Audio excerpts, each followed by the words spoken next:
जैसा कि हम लोगों को पता, हम लोग जो है फिजिक्स के पार्ट 2 का दूसरा वाला चैप्टर पढ़ रहे हैं, प्रकाश का परावर्तन, अपवर्तन तथा गोलीय दीप्ति, जिसमें हम जो है इससे पहले वाले वीडियो में जो है, जिसमें इससे पहले वाले क्लास में हम क्या पढ़ चुके हैं, हम इससे पहले वाले क्लास में जो है रेखीय आवर्धन पढ़ चुके थे। ठीक है, इससे पहले वाली क्लास में हम क्या पढ़ चुके थे, रेखीय आवर्धन। ठीक है, हेडिंग क्या थी हमारी, रेखीय आवर्धन। इसकी परिभाषा हम पढ़ चुके हैं। रेखीय आवर्धन की परिभाषा क्या बताई गई थी, वस्तु के प्रतिबिंब की लंबाई तथा वस्तु की लंबाई के अनुपात को हम रेखीय आवर्धन कहते हैं। किससे प्रदर्शित कर रहे थे, यम से। ठीक है, वस्तु के प्रतिबिंब की लंबाई और वस्तु की लंबाई का अनुपात ही क्या था, रेखीय आवर्धन था। किससे प्रदर्शन था, यम से। रेखीय आवर्धन को यम बोलते हैं। इंग्लिश क्या होती है, लाइनर मैग्निफिकेशन। उसी आधार पर यम को लिया गया है। यम बराबर जो सूत्र बताया गया था, यदि वस्तु की लंबाई, वस्तु के प्रतिबिंब की लंबाई कितनी मानते हैं, आई, और वस्तु की लंबाई क्या हो, ओ। ठीक है, तो सूत्र क्या हो जाएगा, यम बराबर, सूत्र हो जाएगा हमारा यम बराबर आई बटे ओ। ठीक है, सूत्र हमारा क्या हो गया था उस दिन, यम बराबर आई बटे ओ। एक इंडिकेट पॉइंट भी बताए थे, क्या, एक इंडिकेट पॉइंट भी बताए थे, यदि दर्पण से जो है, यदि दर्पण से किसकी दूरी, यदि दर्पण से वस्तु की दूरी, ठीक है, दर्पण से वस्तु की दूरी कितनी, यदि दर्पण से वस्तु की दूरी u तथा प्रतिबिंब की दूरी, ठीक है, तथा प्रतिबिंब की दूरी कितनी हो, प्रतिबिंब की दूरी v हो तो, ठीक है, प्रतिबिंब की दूरी v हो तो यम बराबर क्या सूत्र बताए थे, आई बटे ओ बराबर किसके, माइनस v बटे u के। ठीक है, माइनस v बटे u के। यही फार्मूला बताया गया था किसके लिए, हमारा जो है रेखीय आवर्धन के लिए। ये व्यंजक उस दिन तक हो गया था। ठीक है, आज हम क्या करेंगे, इसी फार्मूले का प्रूफ देखेंगे। किस फार्मूले का, रेखीय आवर्धन के जो है जो सूत्र हैं उसके हम क्या करने वाले हैं, प्रूफ देखने वाले हैं। ठीक है, यानी हम जो फार्मूला सिद्ध करने वाले हैं, यम बराबर आई बटे ओ बराबर v बटे u। ठीक है, यही फार्मूला हम क्या करने वाले हैं, यही फार्मूला जो है हम सिद्ध करने वाले हैं। तो सभी लोग हेडिंग क्या बनाओगे, रेखीय आवर्धन के लिए व्यंजक। यहाँ यही चीज मिटा देते हैं क्योंकि हमको जगह चाहिए होगी सिद्ध करने के लिए। ठीक है, तो हम फार्मूला कौन सा सिद्ध करने वाले हैं, यम बराबर आई बटे ओ और बराबर हो जाएगा माइनस v बटे u के। तो हम हेडिंग क्या बनाएंगे, आज की जो हेडिंग होने वाली है वो कौन सी है, हेडिंग हो जाएगी हमारा रेखीय आवर्धन के लिए व्यंजक। ठीक है, रेखीय आवर्धन के लिए हेडिंग हो जाएगा रेखीय आवर्धन के लिए व्यंजक, है ना। ये हेडिंग बना लो और इसमें लिखो रेखीय आवर्धन के लिए व्यंजक। हेडिंग बनाइए और इसमें लिखिए, लिखिए इसमें हेडिंग क्या है, रेखीय आवर्धन के लिए व्यंजक। हेडिंग बना लो और सभी लोग लिखो इसमें। देखो, माना m1 m2 एक अवतल दर्पण है, माना m1 m2 एक अवतल दर्पण है जिसका ध्रुव P, फोकस F, वक्रता केंद्र C तथा वक्रता त्रिज्या R है। माना m1 m2 एक अवतल दर्पण है जिसका ध्रुव P, फोकस F, वक्रता केंद्र C, वक्रता त्रिज्या R तथा फोकस दूरी स्मॉल f है। ये भी लिख लेंगे, तथा फोकस दूरी कितनी है, स्मॉल f है। दर्पण की मुख्य अक्ष पर, दर्पण की मुख्य अक्ष पर एक वस्तु AB रखी है। माना m1 m2 एक अवतल दर्पण है जिसका ध्रुव P, फोकस F, वक्रता केंद्र C तथा वक्रता त्रिज्या R और फोकस दूरी स्मॉल f है। दर्पण की मुख्य अक्ष पर एक वस्तु AB रखी है जिसका प्रतिबिंब, जिसका वास्तविक तथा उल्टा प्रतिबिंब, दर्पण की मुख्य अक्ष पर एक वस्तु AB रखी है जिसका वास्तविक तथा उल्टा प्रतिबिंब A डैश B डैश पर बनता है। दर्पण की मुख्य अक्ष पर एक वस्तु रखी है जिसका वास्तविक तथा उल्टा प्रतिबिंब A डैश B डैश पर बनता है। अतः जिसका वास्तविक प्रतिबिंब A डैश B डैश पर बनता है, अतः वस्तु की नोक A से, वस्तु कौन सी थी, AB। ठीक है, अतः वस्तु की नोक A से चलने वाली किरण, अतः वस्तु की नोक A से चलने वाली किरण AP, अभी हम देखेंगे ये, अतः लिख लें पहले फिर देखते हैं। अतः वस्तु से चलने वाली किरण AP परावर्तन के पश्चात, वस्तु से चलने वाली किरण AP परावर्तन के पश्चात प्रतिबिंब की नोक, परावर्तन के पश्चात प्रतिबिंब की नोक, ठीक है, तब वस्तु की नोक A से चलने वाली प्रकाश किरण AP परावर्तन के पश्चात प्रतिबिंब की नोक A डैश से होकर जाएगी, प्रतिबिंब की नोक ए डैश से होकर जाएगी। चूंकि अक्ष OP दर्पण के बिंदु B पर अभिलंब है, चूंकि अक्ष OP दर्पण के बिंदु P पर अभिलंब है, अतः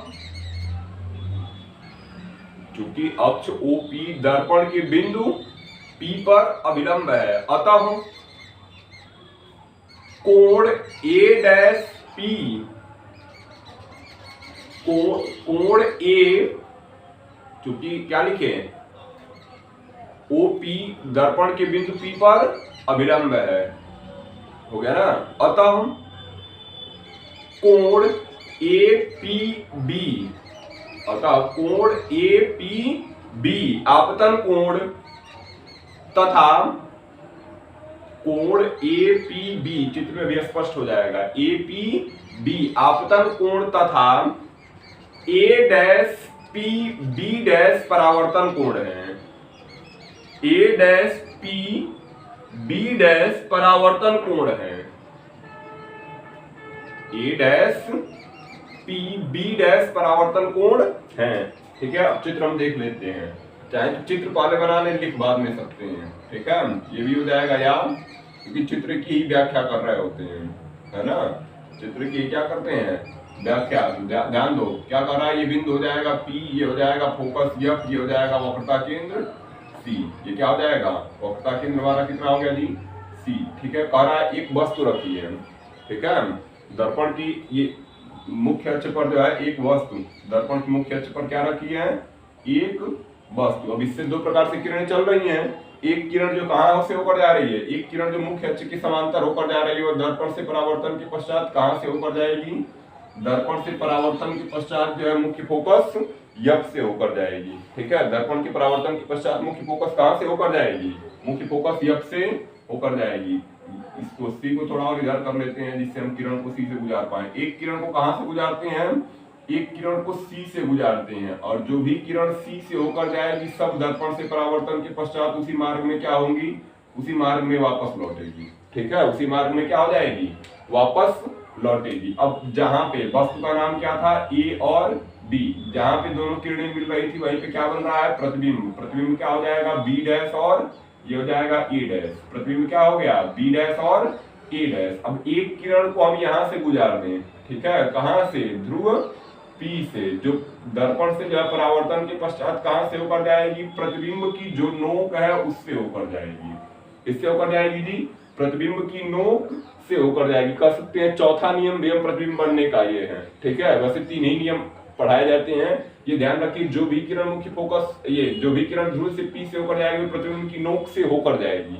अतः क्या हो जाएगा, अतः क्या हो जाएगा कि कौन सा कोण, अब कह रहा है ये जो है, ठीक है, ये बिंदु जो है, ठीक है, कौन सा बिंदु, ये जो बिंदु है ना, OP या PB कह सकते हैं। ठीक है, क्या कह सकते थे, क्या लिखे थे वहां पे चित्र में, ध्यान रखेंगे जो लिखे थे क्या कि PO या OP जो है दर्पण के बिंदु P पर, तो हम PO की जगह PB कर ले, ज्यादा ठीक होगा। ठीक है, क्योंकि चित्र में हम क्या बना रहे हैं PB, तो उसमें क्या करेंगे PB बना लेंगे। ठीक है, M1 M2 का एक अवतल दर्पण था जिसका जो है ध्रुव कितना है, जिसका ध्रुव P है, फोकस F है। ठीक है, जिसका ध्रुव P, फोकस F, वक्रता केंद्र C। ठीक है, ये वक्रता त्रिज्या हो जाएगा, ये वक्रता त्रिज्या हो जाएगा R। ठीक है, मुख्य ये फोकस दूरी हो जाएगी स्मॉल F। ये हो जाएगा दर्पण से वस्तु की दूरी कितनी हो जाएगी, दर्पण से जो है वस्तु की दूरी क्या होगी, दर्पण से वस्तु की दूरी होती है U। ठीक है, ये हमारा है। ठीक है, दर्पण से क्या हो जाएगा, वस्तु की दूरी कितनी हो जाएगी U। दर्पण से प्रतिबिंब की जो दूरी है, ये दूरी कितनी हो जाएगी, ये दूरी हो जाएगी हमारी V। ठीक है, ये दूरी कितनी हो जाएगी V। अब हम क्या लिखेंगे, ये जो वस्तु की लंबाई है लिख लेंगे अभी यहाँ पे आगे। ठीक है, तो ये चित्र ध्यान दीजिए। ठीक है, ये हो जाएगा हमारा चित्र, क्या होगा, मुख्य अक्ष की समांतर प्रकाश किरण आएगी जो दर्पण से परावर्तन के पश्चात मुख्य फोकस F से होकर जाएगी। ठीक है, यहाँ पे कुछ भी नाम रख देते हैं, D रख देते हैं। ठीक है, मुख्य फोकस F से होकर गई, एक किरण को वक्रता केंद्र से गुजार दिए जो दर्पण से टकराने के बाद उसी मार्ग में वापस लौट गई। कौन सी किरण जो है आपतन कोण है, कौन सा कोण आपतन कोण है, ठीक है, ये कह रहा है अभिलंब है, कौन सा, पीबी जो है बिंदु पी पर अभिलंब है, और ये कौन सी किरण हो जाएगी, आपतित, ठीक है। देख रहे हैं ये हो जाएगा हमारा, ये दर्पण है, और कह रहे हैं ये जो बिंदु पी पर ये पीबी जो है अभिलंब है, पीबी क्या है, अभिलंब। अब यहाँ से जो है एक किरण आ रही है जिसको हम क्या बोल रहे हैं, एपी, क्या बोल रहे हैं जी, एपी, आपतित किरण है, आपतित किरण, ये हमारा हो गया अभिलंब, ये क्या हो गया हमारा, ये हो जाएगा अभिलंब, और ये कौन सी किरण हो जाएगी, ये हो जाएगी आपतित किरण, ये कौन सी किरण हो जाएगी, आपतित किरण। आपतित किरण अभिलंब के साथ जो कोण बनाएगी उसे बोलेंगे आपतन कोण, और ये जो किरण वापस लौटी थी उसे कौन सा कोण बोल रहे हैं, परावर्तन कोण, ये परावर्तित किरण, ठीक है। परावर्तित किरण अभिलंब के साथ जो कोण बनाएगी परावर्तन कोण, तो ये वाला जो कोण है वो आपतन कोण है, ठीक है। ये वाला कोण कौन सा हो जाएगा, आपतन कोण, आई बोलते हैं इसे, है ना। और ये वाला कोण कौन सा हो जाएगा, परावर्तन कोण। तो चित्र में कौन सा कोण आपतन कोण है, एपीबी, ठीक है। एपीबी कौन सा कोण है, आपतन कोण है, ये हमारा डी है, ठीक है। एपीबी कौन सा कोण हो गया, आपतन कोण, और कौन सा कोण परावर्तन कोण हो गया, A dash P B dash, या पी बी, ये कह सकते हैं A dash P B dash, या B dash P A dash, हम कौन सा कोण करेंगे, परावर्तन कोण करेंगे, ठीक है। ये हो जाएगा आपतन कोण और ये हो जाएगा परावर्तन कोण, ठीक है।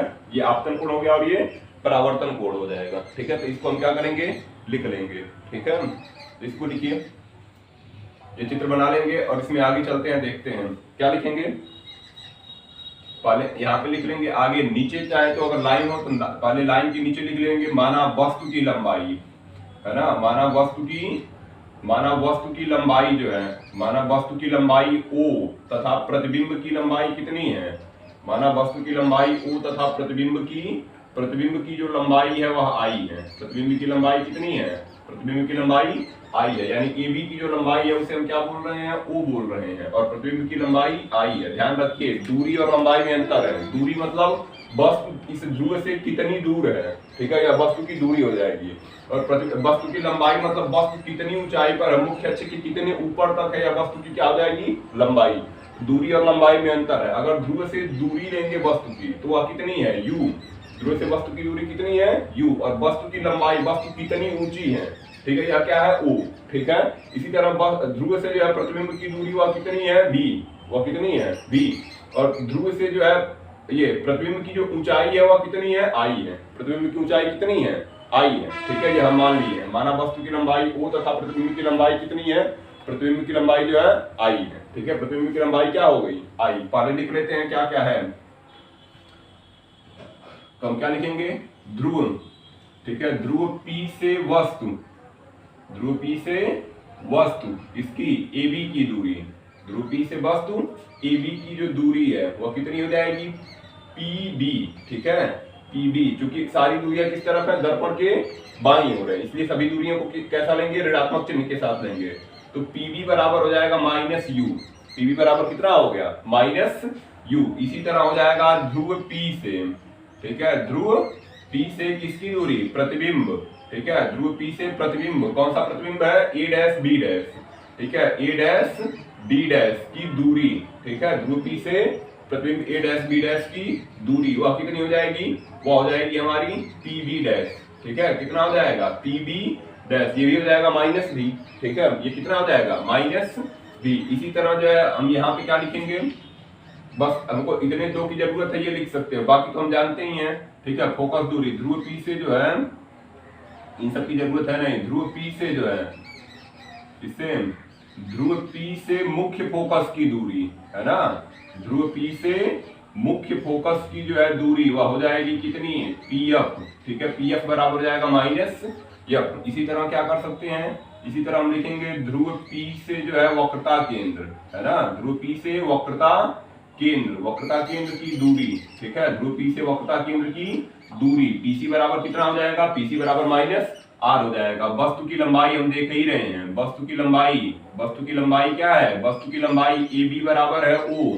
मुख्य अक्ष के ऊपर सारी दूरियां कैसी ली जाएंगी, मुख्य अक्ष के ऊपर सारी दूरियां जो है धनात्मक चिन्ह के साथ ली जाएंगी, ठीक है। तो AB बराबर कितना हो गया, AB बराबर हो गया प्लस में O, और प्रतिबिंब की जो लंबाई है, ये सब चिन्ह परिपाटी में बताए हैं, प्रतिबिंब की जो लंबाई है, प्रतिबिंब की लंबाई क्या होगी, प्रतिबिंब की लंबाई है A डैश B डैश, ये A डैश B डैश कहाँ आ रहा है, मुख्य अक्ष के नीचे, A डैश B डैश कहाँ आ रहा है जी, मुख्य अक्ष के नीचे, ठीक है। तो मुख्य अक्ष के नीचे की ओर जो लंबाई होती है वो कैसी होती है, ऋणात्मक चिन्ह के साथ ली जाती है। कैसे चिन्ह के साथ ली जाएगी, ऋणात्मक चिन्ह के। तो प्रतिबिंब की लंबाई a डैश b डैश बराबर कितना हो जाएगा, माइनस आई हो जाएगा, ठीक है, माइनस आई हो जाएगा। अब हम दो त्रिभुजों की बात कर लेते हैं, ठीक है। कौन से, एक त्रिभुज हो जाएगा ABP, ठीक है, या BAP, कुछ भी करिए, ABP, और दूसरा त्रिभुज A dash B dash P में, ठीक है। कौन कौन से दो त्रिभुजों की बात कर रहे हैं, ABP और A dash B dash P। तो लिख लो त्रिभुज कौन सा, त्रिभुज ABP, ठीक है, त्रिभुज ABP, और तथा त्रिभुज कौन सा हो जाएगा, त्रिभुज हो जाएगा A dash B dash P में, A dash B dash P में, ठीक है। यहाँ तक तो हमारा कथन ही था, यहाँ से आगे हम कर रहे हैं, ठीक है। A dash B dash P में क्या देख रहे हो, ये भी 90 अंश है और ये भी 90 अंश है, तो दोनों समकोण हो गए, समकोण से बराबर हो जाएंगे, 90 अंश है। तो हम क्या लिखेंगे, कोण जो है ABP, कोण ABP बराबर हो जाएगा कोण A dash B dash P। कहां से जी, समकोण है ना, कहां से है, ये समकोण है। और दूसरा क्या देख रहे हो, हमको परावर्तन का नियम पता था, परावर्तन का दूसरा नियम पता है क्या, आपतन कोण सदैव किसके बराबर होगा, परावर्तन कोण के। आपतन कोण सदैव किसके बराबर है, परावर्तन कोण के। मतलब ये वाला जो कोण है, कौन सा कोण, APB, ठीक है, कौन सा कोण जी, APB किसके बराबर होगा, A dash P B dash के। आपतन कोण सदैव किसके बराबर है, परावर्तन कोण के। तो APB जो बराबर हो जाएगा A डैश P और B डैश के बराबर हो जाएगा, ठीक है, A dash P B dash के। कहां से, परावर्तन के दूसरे नियम से। परावर्तन का दूसरा नियम क्या कहता है, आपतन कोण सदैव किसके बराबर होगा, परावर्तन कोण के बराबर होगा। आपतन कोण सदैव किसके बराबर होगा, परावर्तन कोण के। तो हम क्या लिखेंगे, हो जाएगा कोण APB बराबर कोण A dash P B dash. कहां से, परावर्तन के दूसरे नियम से, ठीक है, परावर्तन के द्वितीय नियम से, ठीक है, परावर्तन के द्वितीय नियम से। अब क्या हो जाएगा, दोनों त्रिभुज समरूप हो जाएंगे, ये सब हो चुका है ना पहले। दोनों त्रिभुज, दो कोण बराबर हो गए और एक, ठीक है, दो कोण बराबर हो गए ना, तो इसलिए त्रिभुज क्या हो गए, समरूप हो गए। तो हम क्या लिखेंगे, इसलिए जो है क्या हो जाएगा, इसलिए त्रिभुज ABP तथा त्रिभुज कौन सा, तथा त्रिभुज A dash B dash P कैसे हैं, समरूप हैं। A dash B dash P कैसे हैं, समरूप है। जब समरूप हो जाएंगे तो इसका लंब बटे इसका आधार होगा ना, इसका लंब बटे APB का लंब बटे ABP का लंब जो है, ABP का लंब जो होगा, इसका लंब और इसका आधार जो होगा A dash B dash P के लंब बटे आधार के अनुपात के बराबर होगा। तो हम क्या लिखेंगे, हम लिख सकते हैं कितना, इसका लंब कितना हो जाएगा AB, इसका लंब कितना हो गया AB, आधार कितना हो गया PB, आधार कितना हो गया PB, किसके बराबर होगा, किसके बराबर होगा जी, इसके लंब के। ये त्रिभुज के समरूप था ना, कौन सा त्रिभुज हो जाएगा हमारा, A डैश B डैश और बटे आधार क्या हो जाएगा, PB डैश। आधार कितना हो जाएगा, आधार हो जाएगा PB डैश, ठीक है, आधार कितना हो जाएगा PB डैश। अब हम क्या करेंगे, अब हम यहाँ पे लिख देते हैं, मान रख देंगे सबका, ठीक है। क्या लिखा गया था, लिखा गया है AB बटे कितना, PB बराबर किसके, बराबर हो जाएगा A डैश B डैश और बटे PB डैश। AB का मान कितना था O, AB का मान कितना है, दिख रहा है यहाँ पे, AB का मान कितना है O और PB का मान कितना है PB का मान है -U, ठीक है। चाहो तो एक लाइन और बढ़ा सकते हो, क्या कर सकते हो, यहाँ पे देखो, इसको यहाँ कर दो और यह यहाँ चला जाएगा, तो कितना आ जाएगा, AB बटे A डैश B डैश बराबर हो जाएगा PB बटे कितना हो जाएगा, PB डैश बराबर कितना हो जाएगा, PB डैश के। अब AB का मान है O, AB का मान कितना है O और A डैश B डैश का मान है -I, ठीक है, कितना है -I, ठीक है। अब क्या हो जाएगा, बराबर किसके हो जाएगा, बराबर हो जाएगा हमारा PB का मान कितना था, PB का मान है -U, PB का मान कितना है -U और PB डैश का मान कितना है, PB डैश का मान जो है, PB डैश का मान कितना आ गया, -V आ गया, ठीक है, कितना आ गया, -V, माइनस से माइनस कट जाएगा, ठीक है, माइनस से माइनस क्या हो गया, माइनस से माइनस जो है हमारा, माइनस से माइनस कट जाएगा यहाँ पर, ठीक है। अब क्या करेंगे, माइनस से माइनस तो हम काट दिए, तो आया कितना, आ गया हमारा O बटे I डैश, O बटे I डैश, O बटे -I हो जाएगा, I डैश नहीं, O बटे माइनस आई, और इधर कितना हो जाएगा, इधर हो जाएगा u बटे v। u बटे कितना हो गया, u बटे v हो गया। हम चाहें तो भिन्न को क्या कर दें, भिन्न को बदल देते हैं, ठीक है। भिन्न को बदलने पर, भिन्न को बदल दीजिए, क्योंकि फार्मूला जो हमको सिद्ध करना है आई बटे ओ बराबर माइनस v बटे u करना है, तो भिन्न को क्या करते हैं, बदलने पर, ठीक है। भिन्न जो है बदलने पर, है ना, भिन्न हो जाएगा बदलने पर, तो कितना हो जाएगा माइनस आई और बटे ओ बराबर क्या हो जाएगा v बटे u। इधर भी भिन्न बदल जाएगी, ठीक है। जब यहाँ पे भिन्न बदलेंगे तो यहाँ पे भिन्न बदल जाएगा। अब दोनों पक्षों में माइनस का गुणा करा दो, क्योंकि हम माइनस को इस तरफ नहीं उस तरफ चाहते हैं फार्मूले के अनुसार, ठीक है। माइनस को हम किस तरफ चाहते हैं, दूसरी तरफ, है ना। माइनस को हम दूसरी तरफ चाहते हैं, तो कितना हो जाएगा, दोनों तरफ माइनस का गुणा कराएंगे तो यह तो माइनस माइनस प्लस हो जाएगा आई बटे ओ, और इधर क्या हो जाएगा, माइनस में कितना हो जाएगा v बटे u, माइनस में कितना हो जाएगा v बटे u। यही फार्मूला हमको क्या करना था, यही फार्मूला हमको सिद्ध करना था। इस प्रकार जो है रेखीय आवर्धन के लिए व्यंजक जो है सिद्ध हो गया, ठीक है। रेखीय आवर्धन के लिए क्या हो गया, व्यंजक सिद्ध हो गया। ये दोनों किसके बराबर है, यम के, ठीक है। दोनों किसके बराबर हो जाएंगे, दोनों जो है यम के बराबर हो जाएंगे, है ना। किसके बराबर होंगे जी, यम के। अतः हम क्या लिख सकते हैं, अतः हम इसके नीचे क्या लिखेंगे, अतः हम लिख सकते हैं यम बराबर जो है आई बटे ओ बराबर किसके, माइनस v बटे u के। यम बराबर किसके हैं, आई बटे ओ बराबर किसके, माइनस v बटे u के। अगर यहाँ नहीं दिख रहा है तो यहाँ पे लिख सकते हैं, अतः यम बराबर हो जाएगा आई बटे ओ बराबर किसके हो जाएगा, माइनस v बटे u के। ये हो जाएगा हमारा फार्मूला, कौन सा, रेखीय आवर्धन का, ठीक है। ये हो जाएगा रेखीय आवर्धन के फार्मूले का प्रूफ, है ना। रेखीय आवर्धन के फार्मूले का क्या हो गया, ये प्रूफ हो गया। तो सभी लोग इस फार्मूले को उतारेंगे, और यहाँ पे जो है इस फार्मूले के हम नीचे क्या लिखेंगे, ये फार्मूला पहले सभी लोग सिद्ध करिए और इसके नीचे लिखिए, ठीक है। पहले फार्मूला सभी लोग क्या करेंगे, फार्मूले को सभी लोग पहले सिद्ध कर लीजिए और उसके नीचे फिर लिखिए, है ना। फार्मूला सिद्ध कर लीजिए और उसके नीचे लिखिए, लिखिए इसमें फार्मूले के नीचे लिखिए, ये जो फार्मूला है इसके नीचे लिखिए, लिखो चिन्ह, इसके नीचे लिखेंगे चिन्ह परिपाटी के अनुसार, फार्मूले के नीचे लिखिए चिन्ह परिपाटी के अनुसार u तथा v के मान, चिन्ह परिपाटी के अनुसार u तथा v के मान, चिन्ह परिपाटी के अनुसार u तथा v के मान। u के मान हमेशा ध्यान रखेंगे, वस्तु हमेशा किस तरफ रखी जाएगी, बाईं ओर, तो u हमेशा जो है धनात्मक होगा। u क्या होगा, u जो है हमेशा धनात्मक होगा, u का धनात्मक रहेगी, u हमेशा बाईं ओर रखी जाएगी, u का मान हमेशा ऋणात्मक होगा, v धनात्मक ऋणात्मक हो सकता है, ठीक है। तो हम क्या ध्यान रखेंगे, u का जो मान है वस्तु हमेशा बाईं ओर है, इसलिए u का मान हमेशा ऋणात्मक रखना होगा, ठीक है। चिन्ह परिपाटी के अनुसार क्या कहा गया, वस्तु हमेशा किस तरफ रखी जाएगी, वस्तु हमेशा बाईं ओर होगी, और जब वस्तु बाईं ओर होगी, बाईं ओर दूरियां सभी कैसी होंगी, ऋणात्मक। अतः u का मान कैसा होने वाला है, u का मान ऋणात्मक होगा, और v का मान प्लस और माइनस दोनों हो सकता है, ठीक है। ये तो चिन्ह का एक माइनस हो ही गया है, एक तो सूत्र का माइनस है, v का मान धनात्मक ऋणात्मक हो सकता है। अभी यहाँ पे देखेंगे v दर्पण के किस तरफ है, दर्पण के जो है बाईं ओर है, इसलिए v का मान कैसा होगा, ऋणात्मक होगा, ठीक है।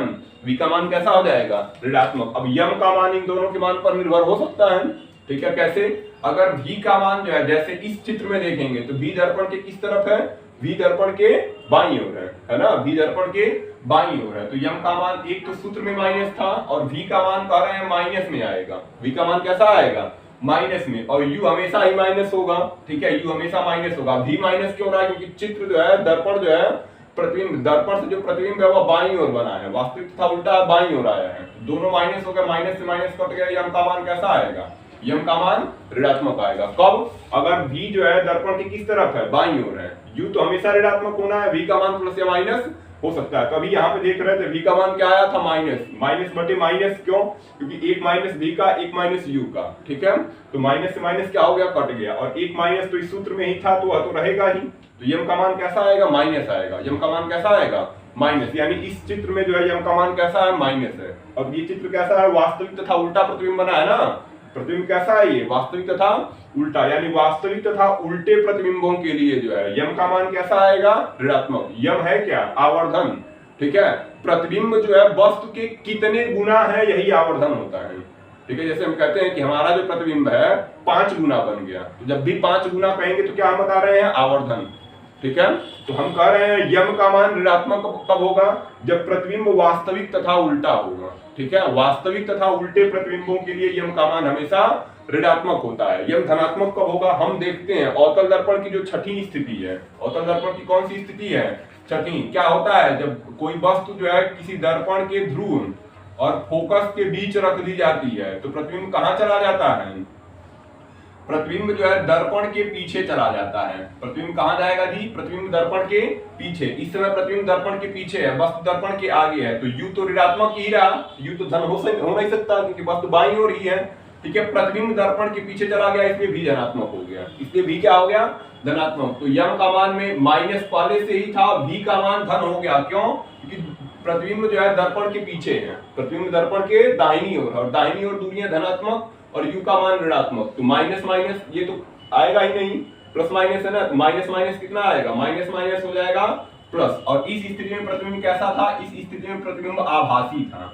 प्रतिबिंब कैसा था, आभासी और सीधा। हम कौन सी स्थिति बात कर रहे हैं, अवतल दर्पण की छठी स्थिति। जब वस्तु को जो है ध्रुव और फोकस के बीच रखते हैं तो वस्तु का जो प्रतिबिंब है दर्पण के पीछे चला जाता है और कैसा बनता है, आभासी और सीधा बनता है। तो आभासी और सीधे प्रतिबिंबों के लिए यम का मान कैसा आएगा, प्लस। प्लस क्यों आएगा, क्योंकि भी का मान प्लस होगा, दर्पण के पीछे है, और यू का मान हमेशा ऋणात्मक होता है, एक माइनस जो है सूत्र का है, तो माइनस माइनस क्या आएगा, प्लस। तो आभासी और सीधे प्रतिबिंबों के लिए यम का मान धनात्मक, वास्तविक तथा उल्टे प्रतिबिंबों के लिए यम का मान ऋणात्मक। अभी इस पर एक आध सवाल हम देख लेंगे, ठीक है, तो चीजें जो है क्लियर हो जाएंगी। तो इंडिकेट करके पहले लिख लीजिए, लिखिए इस फार्मूले के नीचे लिख लीजिए, ये तो अभी समझाना था केवल। फार्मूले के नीचे क्या लिखोगे, लिखो चिन्ह परिपाटी के अनुसार, चिन्ह परिपाटी के अनुसार यू तथा वी के साथ धनात्मक अथवा ऋणात्मक चिन्ह लगाते हैं।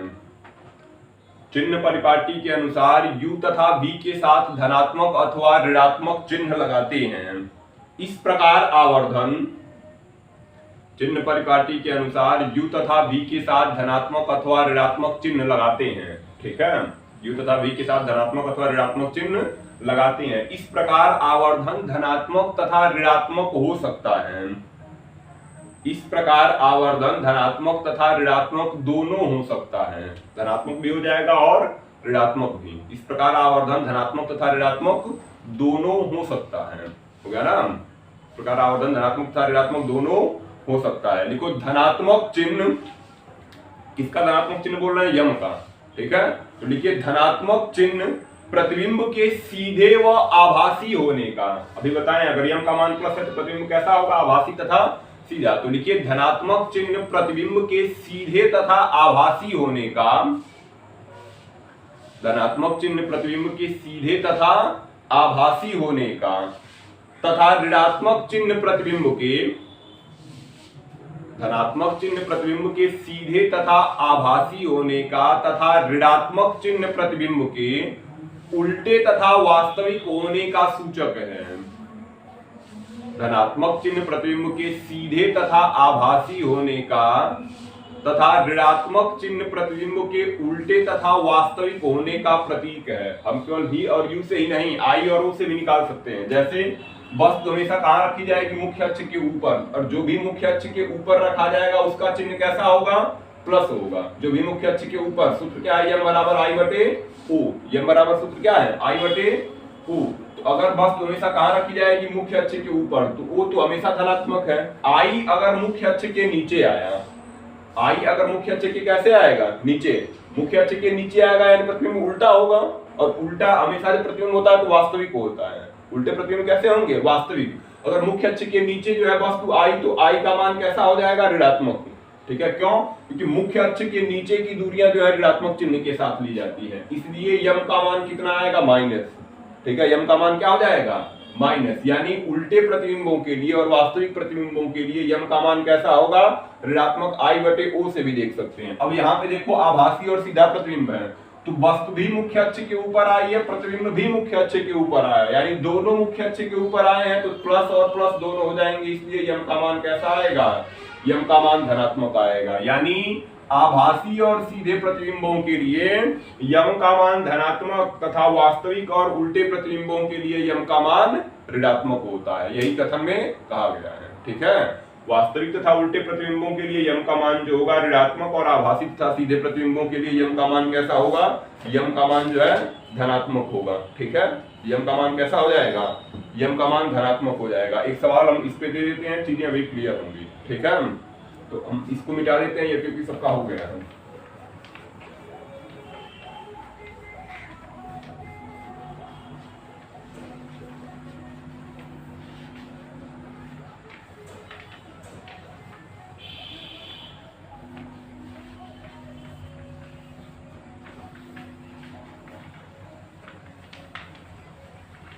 यम के धनात्मक तथा ऋणात्मक जो है स्थिति को समझने के लिए जो हम इस पर एक सवाल कर लेते हैं, चीजें कोशिश करेंगे स्पष्ट हो जाए। ठीक है, तो एक सवाल लिखते हैं। सवाल क्या है,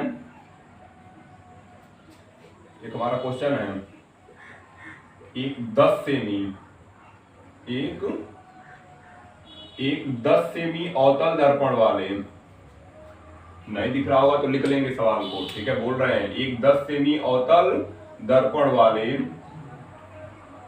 एक 10 सेमी अवतल, 10 सेमी फोकस दूरी लिख सकते हो चाहो तो। ठीक है, फिर से लिख देते हैं सवाल को, क्योंकि 10 सेमी का स्पष्ट नहीं हो रहा है क्या है। ठीक है, तो हम लिख सकते हैं एक 10 सेमी फोकस दूरी वाले, एक 10 सेमी फोकस दूरी के अवतल दर्पण से, एक 10 सेमी फोकस दूरी के अवतल दर्पण से, एक 10 सेमी फोकस दूरी के अवतल दर्पण से कितनी दूरी पर एक वस्तु रखी जाए, कितनी दूरी पर एक वस्तु रखी जाए। ठीक है, कितनी दूरी पर एक वस्तु रखी जाए कि उसका 5 गुना बड़ा प्रतिबिंब बने, रखी जाए कि उसका 5 गुना बड़ा प्रतिबिंब बने, 5 गुना बड़ा प्रतिबिंब बने। ठीक है, 5 गुना क्या हो रहा है, 5 गुना बड़ा प्रतिबिंब बने, है ना, जबकि 5 गुना बड़ा प्रतिबिंब बने, जबकि पहला, ठीक है, पहला नंबर क्या कह रहा है, प्रतिबिंब वास्तविक हो। ठीक है, पहला नंबर क्या कहा है, प्रतिबिंब कैसा है, जबकि प्रतिबिंब वास्तविक हो। और दूसरा क्या कहा है, प्रतिबिंब कैसा हो, दूसरा नंबर कहा है प्रतिबिंब आभासी हो। ठीक है, प्रतिबिंब कैसा हो, प्रतिबिंब आभासी हो, है ना। प्रतिबिंब की स्थिति भी ज्ञात कीजिए, आगे कह रहा है प्रतिबिंब की क्या ज्ञात कर लेनी है, प्रतिबिंब की स्थिति भी ज्ञात कीजिए। ठीक है, प्रतिबिंब की स्थिति भी ज्ञात करें, है ना, प्रतिबिंब की स्थिति भी ज्ञात करें। तो अब ध्यान दीजिए। ठीक है, ध्यान देते हैं आंसर, सवाल पे ध्यान देते हैं कैसे लगेगा ये सवाल। ठीक है, ये सवाल ऐसे 10 में बहुत पढ़ाए जाते हैं, 10 का ही पूरा अभी चल रहा है। ठीक है, तो कह रहा है अवतल दर्पण की फोकस दूरी, अब हमको पता है हमारा अवतल दर्पण है, कलई इसके जो है ऊपरी भाग पर की जाएगी, हो जाएगा ध्रुव फोकस हो जाएगा या वक्रता केंद्र हो जाएगा। फोकस दूरी है क्या, ध्रुव से मुख्य फोकस तक की दूरी फोकस दूरी है। और अवतल दर्पण का जो मुख्य फोकस है दर्पण की किस तरफ है, बाईं ओर है, दर्पण की किस तरफ है, बाईं ओर। और बाईं ओर सारी दूरियां कैसी होंगी, ऋणात्मक, बाईं ओर सारी दूरियां कैसी होंगी, ऋणात्मक। तो जो फोकस दूरी और दर्पण की बाईं ओर आ रहा है, इसलिए फोकस दूरी अवतल दर्पण में हमेशा कैसी होगी, ऋणात्मक। मतलब अवतल दर्पण की फोकस दूरी जो है हमेशा ऋणात्मक होगी। तो F बराबर कितना आ जाएगा, -10 सेमी। तो चाहो पहले लिख लो, दर्पण कौन सा है, दर्पण हो जाएगा हमारा अवतल, दर्पण कौन सा हो जाएगा, अवतल। अवतल दर्पण की फोकस दूरी हमेशा कैसी होगी, ऋणात्मक। तो F बराबर कितना हो गया, -10। ठीक है, कितना हो गया F बराबर -10। प्रतिबिंब की स्थिति स्पष्ट करनी है, मतलब हमको ज्ञात जो करना है वह भी है। क्या ज्ञात करना है, भी। पहला नंबर क्या कहा था, प्रतिबिंब कैसा है, प्रतिबिंब वास्तविक हो। ठीक है, प्रतिबिंब कैसा हो, प्रतिबिंब जो है प्रतिबिंब वास्तविक हो, है ना, प्रतिबिंब वास्तविक हो। अब यम का मान दे दिया है, यम का मान कितने गुना बड़ा प्रतिबिंब बन रहा था, 5 गुना बड़ा। ठीक है, आवर्धन क्या है, वस्तु के सापेक्ष प्रतिबिंब कितने गुना बड़ा है, यही आवर्धन है। ठीक है, तो प्रतिबिंब कितने गुना है, 5 गुना। अब यम का मान प्लस होगा या माइनस, ये देखेंगे। प्रतिबिंब कैसा है, वास्तविक, प्रतिबिंब कैसा है, वास्तविक, प्रतिबिंब कैसा है जी, वास्तविक। अभी पीछे बताया गया है कि वास्तविक प्रतिबिंबों के लिए जो यम का मान होता है वह कैसा होता है, ऋणात्मक। क्यों, क्योंकि जो है वस्तु यहाँ पे आएगी, मान लो प्रतिबिंब जो है, अगर स्थिति मान लेते हैं कोई वस्तु जो है C और F के बीच रखा है, तो प्रतिबिंब कहाँ जाने वाला है, कहाँ जाएगा जी? अगर सी पर होता तो वक्रता केंद्र पर जाता, अगर सी और एफ के बीच है तो वक्रता केंद्र से क्या होगा? वक्रता केंद्र से दूर चला जाएगा। ठीक है, प्रतिबिंब कहाँ जाएगा? सी से दूर चला जाएगा, है ना। जो प्रतिबिंब जाएगा वो कहाँ जाएगा? प्रतिबिंब हमेशा जो है सी से दूर जाने वाला है। ठीक है, और कैसा बनेगा? वास्तविक तथा उल्टा। ठीक है, तो हम क्या बता रहे थे? आई जो है, आई ऋणात्मक हो जाएगा और यम ओ का मान प्लस हो जाएगा। तो यम का मान वैसे भी पता है, तो यम का मान क्या बताए हैं? आई बटे ओ बताए हैं ना। तो आई कह रहे हैं ऋणात्मक है, ओ जो है धनात्मक है, तो यम का मान कैसा होगा? माइनस। यानी अगर प्रतिबिंब वास्तविक होगा तो यम का मान कैसा होगा? यम का जो मान होगा वह ऋणात्मक होगा। तो यम बराबर कितना आ गया? -5। वास्तविक प्रतिबिंबों के लिए यम का मान कैसा रखना है? यम का मान 5 रखना है। ठीक है, यम का मान कैसा रखना है जी? यम का मान 5 रखना है। कौन से प्रतिबिंबों के लिए? वास्तविक प्रतिबिंबों के लिए। तो अब चूंकि हम क्या जानते हैं? यम बराबर जानते हैं -v/u। इससे पहले फार्मूला सिद्ध किए हैं। कौन सा? यम बराबर I/O बराबर हो जाएगा -v/u। ठीक है, ये फार्मूला सिद्ध किए हैं तो ये वाला मान रख रहे हैं। यम बराबर कितना हो गया? -v/u। अब यम का मान कितना रखोगे? -v/u बराबर किसके हो जाएगा? -5 के। अब माइनस से माइनस क्या हो गया? कट गया। तो v बराबर कितना आएगा? 5 का गुणा u में कराएंगे 5u हो जाएगा। v का मान कितना आ गया? 5u। ये तो हमको मिल गया। अब दर्पण सूत्र का प्रयोग करेंगे। कौन से सूत्र का? हम लगाएंगे दर्पण सूत्र से। ठीक है, दर्पण सूत्र क्या है? 1/f बराबर 1/u प्लस 1/v। दर्पण सूत्र से 1/f बराबर कितना हो जाएगा? 1/u प्लस 1/v हो जाएगा, है ना। 1/u प्लस कितना हो जाएगा? 1/v हो जाएगा। तो क्या आ जाएगा? 1/f बराबर 1/u का मान u रहने दो, v का मान कितना रखोगे? 5u। ठीक है, v का मान कितना रखोगे? 5u। तो v का मान कितना हो गया? 5u। एलसीएम कितना हो जाएगा? यहाँ पे u है, यहाँ पे 5u है, तो एलसीएम हो जाएगा 5u। एलसीएम कितना हो गया? 5u। तो u तो यहाँ पे है ही, 5 नहीं था तो 5 का गुणा हो जाएगा, 5 एक कम 5 और प्लस यहाँ पे 5u पूरा था तो एक ही बार जाएगा, यानी 1 हो जाएगा। तो कितना आ रहा है? हो जाएगा हमारा 1/f बराबर 6 बटे कितना? 6/5u। ठीक है, 6/5u। अब तिर्यक गुणन से चाहो तो f का मान रख लो। f का मान हो जाएगा -10 बटे बराबर हो जाएगा 6/5u। अब क्या करोगे? तिर्यक गुणन कराओगे। ठीक है, तो कहां से करोगे? तिर्यक गुणन से। तिर्यक गुणन से कितना आ जाएगा? 5u बराबर किसके? -60 के। 5u बराबर कितना आ गया? -60। तो यहाँ पे लिख देते हैं, है ना। इसके आया है 5u बराबर हो जाएगा -60 के। 5u किसके बराबर हो गया? -60 के। तो u बराबर कितना आ जाएगा? -60/5। -60/5। तो u बराबर हो जाएगा 12/25 60 होता है। u बराबर कितना आ गया? -12 सेमी।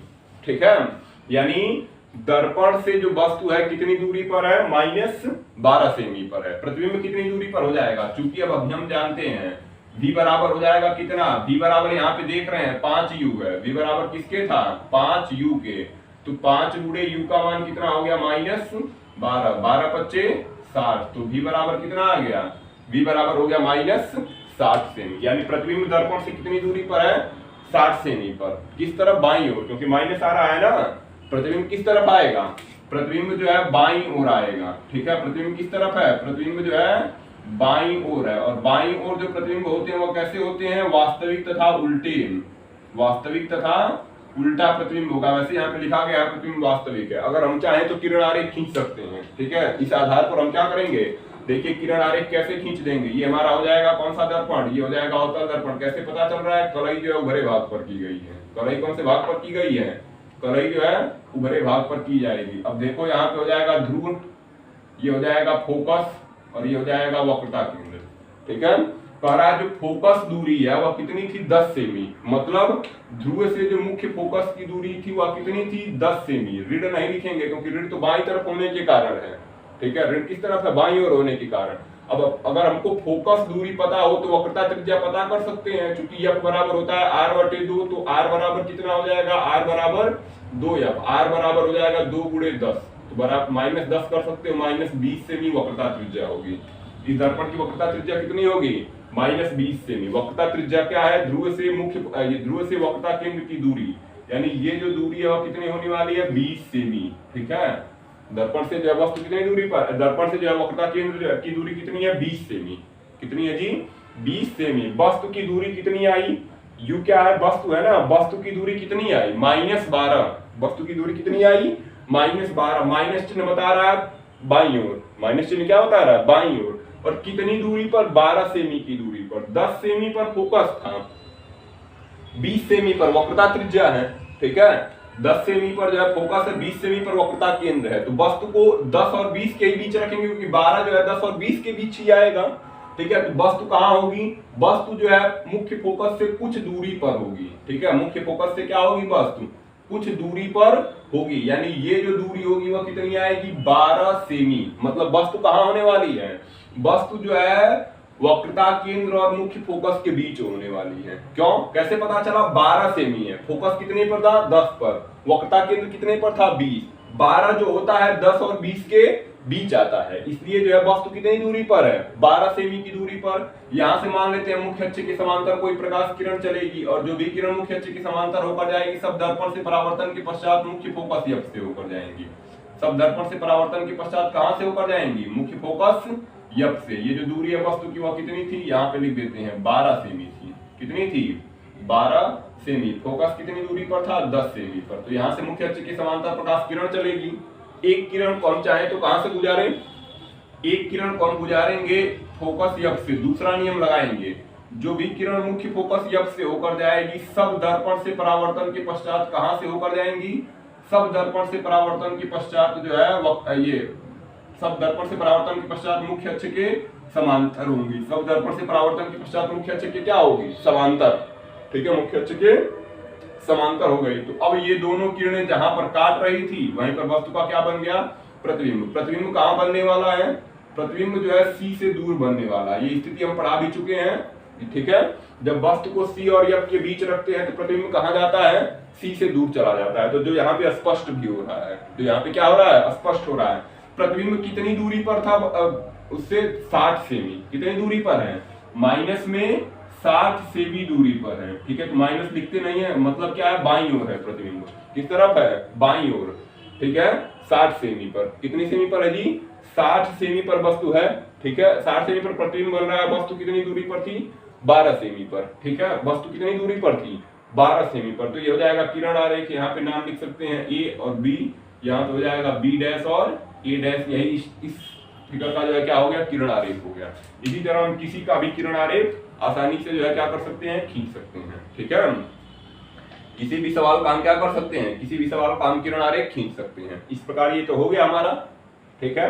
अब इसी तरह दूसरा जो सवाल कहा था, ठीक है, दूसरे नंबर में प्रतिबिंब कैसा है, आभासी है, ठीक है। ध्यान रखिए, जितनी बड़ी वस्तु है, ठीक है, वस्तु का कितने गुना प्रतिबिंब था, 5 गुना, यानी जितना बड़ा वस्तु होगा उसका 5 गुना बड़ा प्रतिबिंब बनने वाला है। प्रतिबिंब कैसा है, वास्तविक है, और वास्तविक के साथ हमेशा उल्टा होता है। तो वस्तु मुख्य अक्ष के ऊपर है, प्रतिबिंब कहां गया है, मुख्य अक्ष के नीचे। कितने गुना है, अगर वस्तु की उसको ओ मानेंगे, वस्तु की ऊंचाई कितनी माने, ओ, तो प्रतिबिंब की ऊंचाई जो है आई बराबर 5 ओ की होने वाली है। क्यों, क्योंकि 5 गुना बड़ा प्रतिबिंब है। कितने गुना है, 5 गुना बड़ा प्रतिबिंब होने वाला है, ठीक है। और कैसा था, वास्तविक था। या इसका जो है क्या हो जाएगा, किरण आरेख हो जाएगा। ये इसका क्या हो जाएगा, किरण आरेख। दूसरे सवाल में हम क्या कर रहे थे, दूसरे सवाल में कह रहा था प्रतिबिंब आभासी है। दूसरे सवाल में प्रतिबिंब कैसा है, दूसरे सवाल में जो है मिटाते हैं, प्रतिबिंब को कैसा रखते हैं, आभासी रखते हैं, है ना। दूसरे सवाल में जो है हम प्रतिबिंब को कैसा रखेंगे, दूसरे सवाल में हम प्रतिबिंब को यहाँ पे वास्तविक की जगह आभासी लिखेंगे, ठीक है। वास्तविक की जगह कैसा लिखेंगे, आभासी। अभी बताए थे आभासी प्रतिबिंबों के लिए जो यम का मान होगा वो कैसा होगा, आभासी प्रतिबिंबों के लिए यम का मान धन होता है, प्लस होता है। आवर्धन हमेशा धनात्मक होता है आभासी और सीधे प्रतिबिंबों के लिए। तो फिर हम जानते हैं यम बराबर होता है माइनस भी बटे यू, यम बराबर माइनस भी बटे यू। तो हो जाएगा माइनस भी बटे यू बराबर प्लस में 5 माइनस, ठीक है, दोनों पक्षों में गुणा करा देंगे, या यू का गुणा करा लो तो v बराबर कितना आ जाएगा, माइनस का भी गुणा कराएंगे और u का गुणा होगा ही, तो v बराबर हो जाएगा -5u। समीकरण नंबर क्या हो गया, 1 हो गया। v बराबर कितना आएगा, -5u, ठीक है। अब क्या करेंगे, दर्पण सूत्र लगाएंगे। कौन सा सूत्र लगाएंगे, दर्पण सूत्र से। फिर वही हो जाएगा 1/f बराबर 1/u और प्लस 1/v, ठीक है। 1/f बराबर कितना हो गया, 1/u प्लस 1/v हो जाएगा 1/u और प्लस v की जगह रख देंगे माइनस में 5 यू, तो हो जाएगा 1/u माइनस 1/5u, माइनस में कितना हो जाएगा 1/5u। अब एलसीएम हो जाएगा 5u के, और ऊपर कितना आ जाएगा, ऊपर 5 बार होगा तो 5 एक कम 5 हो जाएगा, और माइनस एक बार होगा, यहाँ पे 5u का एक ही बार करेंगे तो एक कम 1 हो जाएगा, 1 हो जाएगा, तो कितना आएगा, यफ का यहाँ पे मान रख देते हैं, 1/-10 बराबर हो जाएगा 4 कितना 4/5u। ठीक है, तो यहाँ पे लिख लेते हैं क्या आया है 1/-10, 1/-10 बराबर हो जाएगा 4/5u। क्या करेंगे, तिर्यक गुणन। ठीक है, कहां से होगा, तिर्यक गुणन से 5u का गुणा हो जाएगा, तो 5u बराबर 10 चौके 40। ठीक है, u बराबर कितना आ जाएगा, u बराबर हो जाएगा -40/5, u बराबर 8×5 40 होता है, u बराबर -8 सेमी। यह ध्यान रखना है, वस्तु की दूरी हमेशा ऋणात्मक आने वाली है। ठीक है, वस्तु क्यों, क्योंकि हमेशा वस्तु बाईं ओर रखी जाएगी, वस्तु की दूरी हमेशा क्या आने वाली है, ऋणात्मक। तो u बराबर कितना आ गया -8 सेमी, और फिर क्या हो जाएगा, चूंकि हम v बराबर क्या जानते हैं, v बराबर -5u के जानते हैं, तो हो जाएगा -5 × -8, तो v बराबर कितना आएगा, v बराबर हो जाएगा प्लस में 40 सेमी। v का मान प्लस आया, इसका मतलब क्या है, v दर्पण प्रतिबिंब कहाँ जाने वाला है, दाहिनी ओर। v का मान अगर प्लस आ जाए तो हम कहेंगे जो है प्रतिबिंब कहाँ जाएगा, दाहिनी ओर। और दाहिनी ओर प्रतिबिंब कैसे होते हैं, सीधे और आभासी होते हैं। ठीक है, किरण आरेख खींच लेते हैं हम।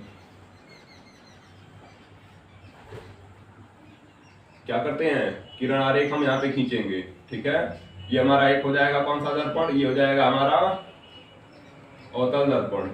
ठीक है, ये हो जाएगा ध्रुव, इसको मुख्य अक्ष को और बढ़ा लो क्योंकि दर्पण के पीछे जाने वाला है। ये हो जाएगा फोकस, और ये हो जाएगा वक्रता केंद्र। फोकस कितनी दूरी पर था, 10 सेमी पर। ठीक है, फोकस दूरी कितनी है, 10 सेमी है ना, 10 सेमी है, और वक्रता त्रिज्या, वक्रता केंद्र कितना था, 20 सेमी, यानी वक्रता त्रिज्या 20 सेमी पर निकाले थे अभी। ठीक है, ये चेंज नहीं होने वाला है। ठीक है, क्योंकि फोकस वही है। ठीक है, वस्तु कितनी दूरी पर है, u 8 है। ध्यान दीजिए, ध्रुव से फोकस जो है 10 सेमी पर था, और वस्तु कितनी दूरी पर 8, मतलब वस्तु जो है ध्रुव और फोकस के बीच आएगा। ठीक है, क्यों, क्योंकि 8 ही है ना, वस्तु कहाँ आ जाएगा, ध्रुव और फोकस के बीच आ गया, ध्रुव और फोकस के बीच आ गया। मुख्य अक्ष के समांतर वस्तु से प्रकाश किरण चली जो दर्पण से परावर्तन के पश्चात मुख्य फोकस यक्ष से होकर गई। कहां से होकर गई, इसको पीछे तक बढ़ा लेंगे, और एक किरण को कहां से गुजारेंगे, एक किरण को जो है सी से गुजारते हैं। ठीक है, जो भी किरण सी से होकर जाएगी सब दर्पण से परावर्तन के पश्चात उसी मार्ग में वापस लौटेंगी। जहां पे ये दोनों किरणें वहीं मिल रही थी, वहीं पे वस्तु का क्या होने वाला है, वहीं पे वस्तु का क्या हो जाएगा, वहीं पे वस्तु का प्रतिबिंब हो जाएगा। ठीक है, वहीं पे क्या होने वाला है, वस्तु का प्रतिबिंब। प्रतिबिंब दर्पण से कितनी दूरी पर है, प्रतिबिंब जो है दर्पण से कितनी दूरी पर है, 40 सेमी। ठीक है, तो ये जो दूरी है वो कितनी है, 40 सेमी हो जाएगी। प्लस में 40 आया, यानी किस तरफ है, दाईं ओर है ना, किस तरफ है, दाईं ओर। तो हो जाएगा ये हमारा हो जाएगा ए और बी वस्तु हो गया, और ये हो जाएगा ए डैश और बी डैश, इसका क्या हो गया, प्रतिबिंब, और यह हो जाएगा इसका किरण आरेख। ठीक है, यह क्या हो जाएगा, इसका किरण आरेख। प्रतिबिंब कैसा होगा, एक तो सीधा है और सीधे के साथ क्या लगता है, आभासी। तो प्रतिबिंब कैसा हो गया, आभासी और सीधा। कितने गुना होगा, वस्तु जितनी बड़ी है उसका 5 गुना है, क्योंकि यम का मान 5 है। ठीक है, तो 5 गुना। प्लस क्यों रखा गया, क्योंकि मुख्य अक्ष के ऊपर वस्तु भी है और मुख्य अक्ष के ऊपर प्रतिबिंब भी है। ठीक है, मुख्य अक्ष के ऊपर क्या हो गया, प्रतिबिंब। इस प्रकार इस सवाल के जो है दोनों हो गए, और ये किरण आरेख हो गया जो पूछा नहीं गया था, लेकिन हम किरण आरेख से ज्यादा स्पष्ट चीजें कर पाए। ठीक है, इसलिए किरण आरेख भी हम खींच लिए। तो ये हो जाएगा सवाल, और इसके जो है आंसर, और इसके किरण आरेख है। ठीक है, ऐसे सवाल अभी आंकित में हो सकते हैं आए, लेकिन ये सिलेबस 10 का है तो सब कम ही संभावना है, लेकिन इस सवाल को क्या करेंगे, लगाएंगे, जिससे हमको चीजें स्पष्ट होंगी। ठीक है, तो इस सवाल को सभी लोग कर लीजिए, आगे जो है कल करेंगे। ठीक है।